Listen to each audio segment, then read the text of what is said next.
বাংলাদেশ পরিস্থিতি নিয়ে উদ্বেগ প্রকাশ করেছে আমাদের দেশ অর্থাৎ ভারত।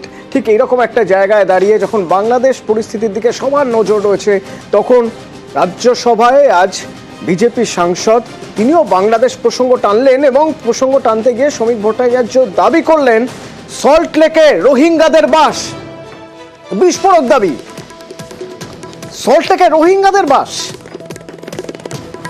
অর্থাৎ সল্টলেকের Saha institute of nuclear physics, সেই nuclear physics Saha institute of nuclear ফিজিক্সের যে বাউন্ডারি, সেই বাউন্ডারির পাশে যারা থাকেন তারা রোহিঙ্গা, তারা অনুপ্রবেশকারী দাবি করছেন শ্রমিক ভট্টাচার্য এবং প্রশ্ন তুলছেন নিরাপত্তা নিয়ে যে তাহলে ইনস্টিটিউট অফ নিউক্লিয়ার ফিজিক্সের সাহা ইনস্টিটিউট অফ নিউক্লিয়ার ফিজিক্সের নিরাপত্তা কোথায়?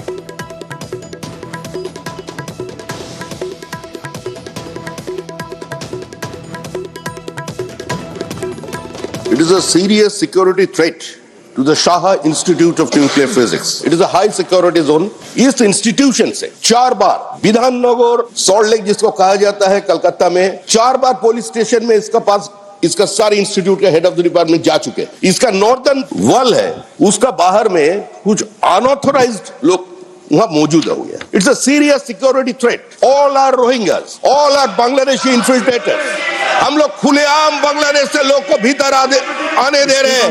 आप ही का कारण आज ऐसा स्थिति बन गया। Internal security of West Bengal and of this country also is under threat. Police कुछ एक्शन नहीं ले रहा है। दिन प्रतिदिन पश्चिम बंगाल के भीतर ये सारे बांग्लादेशी घुसपैठिया हमारा डेमोग्राफिक डिजाइन चेंज कर दिया। Atomic energy concern ministry should immediately evict that person of that particular place.